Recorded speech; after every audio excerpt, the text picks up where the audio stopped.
नमस्कार दोस्तों, स्वागत है आपका मेरे चैनल द एडिटर्स रूम में। आज की वीडियो में हम बात करेंगे एक बजट फ्रेंडली एडिटिंग पीसी की। अगर आपको अपनी एडिटिंग की जर्नी स्टार्ट करनी है तो सबसे पहले आपके पास एक पीसी होना बहुत ज़रूरी है, जिस पीसी में आप Photoshop, premium pro, after effect, da Vinci जैसे अच्छे से सॉफ्टवेयर रन कर सको। तो आज हम उसी पीसी के बारे में बात करेंगे।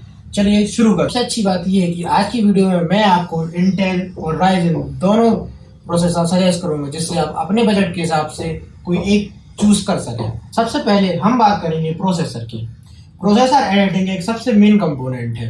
एक एडिटिंग पीसी के लिए आपके प्रोसेसर में 6 कोर 12 थ्रेड होना बहुत ज़रूरी है, क्योंकि जब आप एडिटिंग करते हैं तो आपका सबसे ज़्यादा लोड कोर और थ्रेड्स पर ही पड़ता है। मेनली आप इतना जरूर ध्यान रखिए कि आपके प्रोसेसर में 6 कोर और 12 थ्रेड होना बहुत ज़रूरी है।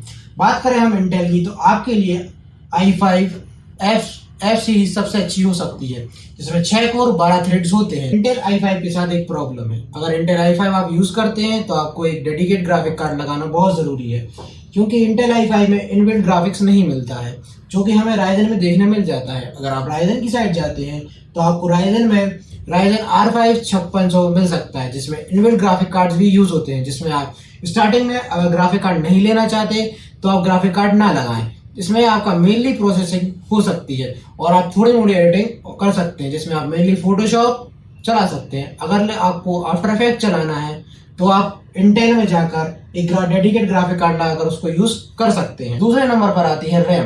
अगर हम बात करें रैम की, तो रैम 8 GB एडिटिंग के लिए सफिशिएंट होती है, लेकिन मैं आपको 16 GB सजेस्ट करूंगा। क्यों? क्योंकि 16 GB रैम में आपका पीसी बहुत ही स्मूथली चलेगा।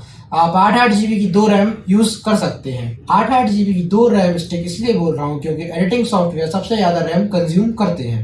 थर्ड नंबर पे आती है स्टोरेज। स्टोरेज में आप एक 500 GB की SSD यूज कर सकते हैं, जिसमें आप अपने सॉफ्टवेयर, विंडो ये सब इंस्टॉल कर सकते हैं। बात करें हम हार्ड ड्राइव की, तो आप 2 TB की हार्ड ड्राइव यूज कर सकते हैं, जिसमें आप अपने प्रोजेक्ट्स, विंडो, वीडियोस ये सब यूज कर सकते हैं। बात करें ग्राफिक कार्ड की, तो अगर आप राइजन के साथ जाते हैं तो आपको शुरुआत में ग्राफिक कार्ड की जरूरत नहीं पड़ेगी, लेकिन अगर हैवी एडिटिंग और 4K editing plus heavy rendering के लिए आप जाते हैं तो आप RTX 1650 या RTX 3050 का इस्तेमाल कर सकते हैं। ये दोनों ही ग्राफिक कार्ड्स आपके प्रोसेसर के लिए सबसे अच्छे होंगे। अगर आप इंटेल के साथ जाते हैं तो आपको शुरुआत से ही एक ग्राफिक कार्ड लगाना बहुत ज़रूरी हो जाएगा, क्योंकि उसमें इनबिल्ट ग्राफिक कार्ड्स नहीं मिलते हैं। इसलिए आपको मैं सजेस्ट करूंगा, जब आप इंटेल यूज़ कर रहे हैं तो साथ में एक ग्राफिक कार्ड ज़रूर लगाएं, जिससे आपकी रेंडरिंग और एडिटिंग दोनों ही। अगर आप बात करें मदरबोर्ड की, तो अगर आप AMD में जाते हैं तो आपको मदरबोर्ड B450 और B550 मिल सकता है। इंटेल बिल्ड के लिए आप मदरबोर्ड के लिए H610 एंड H660 का यूज कर सकते हैं। बात करें पावर सप्लाई की, तो पावर सप्लाई एक अच्छा पावर सप्लाई होना बहुत ज़रूरी है, क्योंकि आपका अगर पावर सप्लाई अच्छा होगा तो आपका सिस्टम भी अच्छा चलेगा। ऐसे बिल्ड के लिए आप मिनिमम 550 वाट का पावर सप्लाई यूज कर सकते हैं। मैं आपको सलाह दूंगा कि आप कूलर मास्टर का पावर सप्लाई जरूर यूज। इसके बाद बात आती है कैबिनेट की। कैबिनेट आप यूज कर सकते हैं जिसका एयर फ्लो बहुत अच्छा हो, उसमें कम से कम 2 से 3 फैन का यूज हुआ हो, इससे आपका प्रोसेसर ठंडा रहे। अब बात करते हैं हम एडिटिंग पीसी की सबसे इम्पोर्टेंट चीज़ की, जो है मॉनिटर। मॉनिटर आप सबसे अच्छा लीजिए, इसमें आप कलर एक्यूरेशन ज़्यादा अच्छी हो, क्योंकि जब आप एडिटिंग करते हैं तो एडिटिंग में मेन कंपोनेंट आपका कलर एक्यूरेसी होती है। मॉनिटर में आप सस्ता ले सकते हैं 22 से 24 इंच का, जिसका IPS पैनल हो और कलर एक्यूरेसी सबसे अच्छी हो। दोस्तों, ये है एक बेसिक पीसी एडिटिंग अंडर 40 की।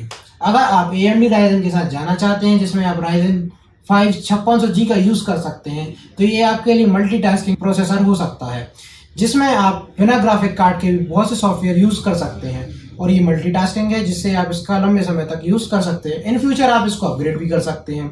अगर आप इंटेल के साथ जाना चाहते हैं तो आपको शुरुआत से ही एक डेडिकेट ग्राफिक कार्ड लगाना बहुत ज़रूरी होगा, क्योंकि अगर आप डेडिकेट ग्राफिक कार्ड नहीं लगाएंगे तो आपकी रेंडरिंग बहुत स्लो होगी। सबसे अच्छी बात यह है कि आप इन दोनों के साथ फ्यूचर में अपग्रेड भी कर सकते हैं, जैसे कि रैम, GPU और भी बहुत सारी चीज़ें आप इन दोनों प्रोसेसर के साथ अपग्रेड कर सकते हैं। उम्मीद है दोस्तों आपको ये वीडियो पसंद आया होगा, और ये पीसी बिल्ड अगर आपको यूज़फुल लगे तो लाइक कीजिए, अपने दोस्तों के साथ ये वीडियो शेयर कीजिए, मेरे चैनल को सब्सक्राइब कीजिए। तब तक के लिए धन्यवाद। मिलते हैं अगली वीडियो।